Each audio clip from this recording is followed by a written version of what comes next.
and welcome to episode 6 of How I Topped the CPALE. I wanted to kickstart the first out of the 6 subjects with FAR, or Financial Accounting and Reporting.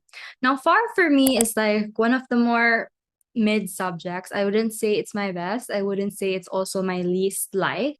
But funnily enough, when the results came out, I found that it ranked actually as second/third of the 6 subjects because it tied with one other subject for second or third place. So as expected, or maybe not so surprisingly, it was in the middle of my rankings. When I think of FAR, I think of solving. I think problems is what mostly comes to mind.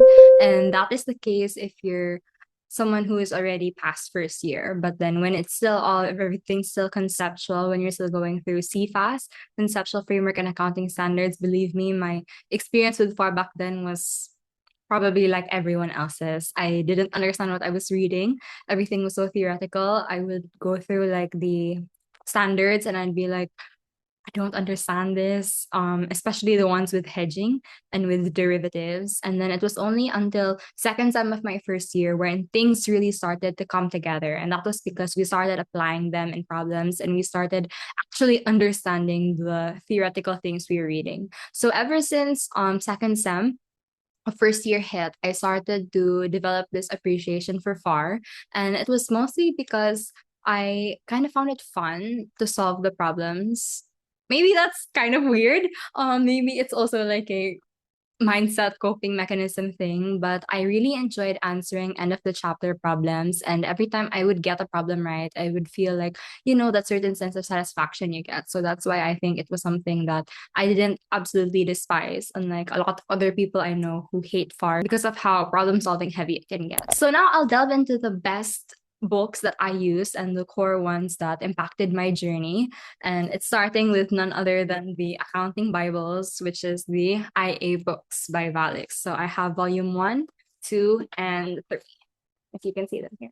So these, honest to goodness, these are the Accounting Bibles. This is the backbone of my accounting existence, probably. And actually, these really are my favorite books out of all of the books across different subjects that I've had. These books are really good. I have never encountered any other accounting book in my life that explains and probably impacted me as much as these did, because I just really liked how the things were explained. I like how it was laid out. It felt simple, straightforward, and understandable to me. And I would always actually look at the chapter and questions. I think it was a mix because we were required to by our professors for IA, but I was in the online batch at that time. So it was a lot of self-studying because sometimes we'd have certain lessons that really weren't covered because our teachers were hectically busy with other things in their life. So I remember for the bulk of IA1 and IA2, I really self-studied it at home. And it became kind of like a routine and a thing I'd look forward to, because whenever I try to wrap up a topic by answering the end of the chapter problems, I would always do it while listening to music. So it was like a constant part of my study routine that I look forward to. And I would just like answer problems and like sing my heart out while I did it. And for some reason, it was really productive. So that was probably what got me through. Other than the IA books, there are also these reviewers, also by Valix, that are Praxin, so volume 1 and 2. Disclaimer, these actually are not my books. These are my cousins that I borrowed. I only borrowed them during the actual official review season because I was intending to practice a lot by going through these, but I ended up not using it that much. I only looked at certain chapters like biological assets, PPE classification, government grants, just the ones that I felt like I needed a bit more practice with. And for the remainder of it, I actually never went through the other chapters of these books, but they're really good. I did have a lot of classmates who also use this in their undergrad journey, and it's basically like a book full of questions to practice, and solve test questions. And I think even some of these are adapted from past lectures and other sources. So it's a really good reviewer book, and I think it would be really helpful also for reviewees who are finally gearing up to take the board exam. Whereas these books are like theory first, intro, and then problems at the end, a few of them. So this is really for undergrad. So those were the main books I used, and those got me through FAR as a whole. Now I'm gonna talk about a bit about how I tackled FAR during my official review. So FAR, since it's a problem-solving subject, to me at least, I really spent the bulk of it practicing and applying it through problems. So in my official review, I didn't really use these books. These were more for undergrad. What I did use was the review center handouts I had, because those were full of problems and they're kind of actually similar to what's inside these books, but then it was already summarized and kind of like grouped together in a way wherein different problems would address different little parts of the topic. So I found them more cohesive, and I also found them more manageable in terms of the time we have to review. So they were like compact and like straightforward, all you need to know, the basics especially. So that was probably what I mostly tackled with during review. And as I mentioned, just a few chapters of the Prakfin book for certain topics I felt like I needed more practice in. For FAR, I remember the topics I really struggled with the most were those in the latter end of review, which included one, leases, past 16, two, employee benefits, past 19, and three, the income tax and other reporting framework. I'm not sure what was up with this income tax topic, but I would always mix them up. So, like deferred tax asset and deferred tax liability things, it's kind of a trickier analysis. So, those three probably I'd give a shout out were the ones that require some bit more understanding if you're a reviewee. And I think those come harder.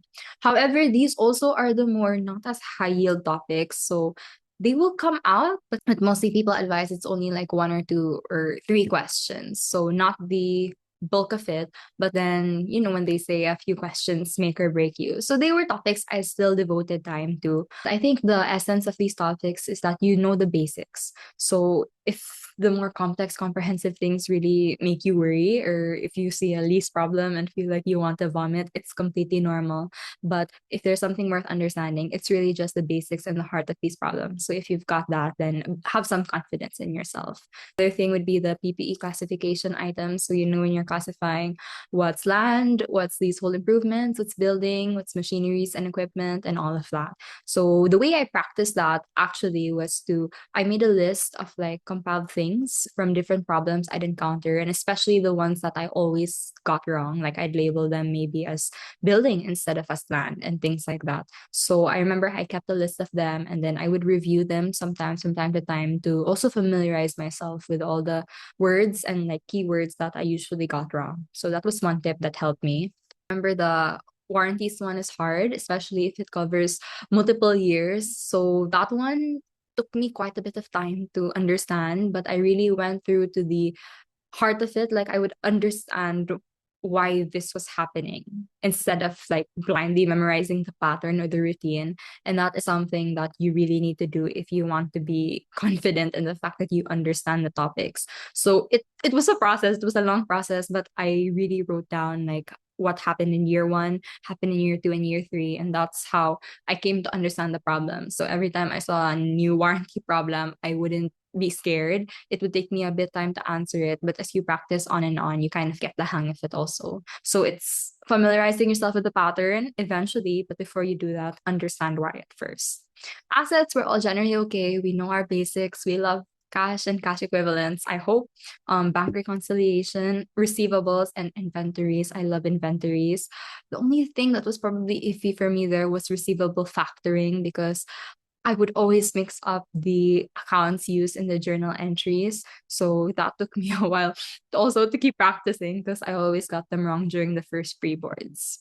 Development and regulators, so all about the foundations and the members. And I really remember that point in life wherein me and my batchmates were making summaries and just memorizing how many members and with the chairman, without the chairman. It's normal. You have shareholders' equity, which strangely a lot of people hate.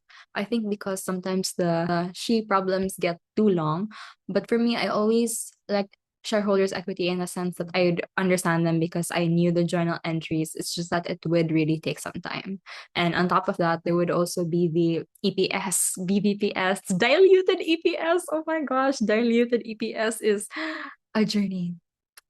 So I think that was FAR in a nutshell for me. In the next video, I'll be going over a FAR, and additionally, some people have been taking the sweet time to message me asking if they could get some more affordable options on the notes that I have available according to the things they need. So I just wanted to say that I have updated the link in the caption below regarding the study kit available so as to add more hopefully affordable options depending on what you need as a reviewee.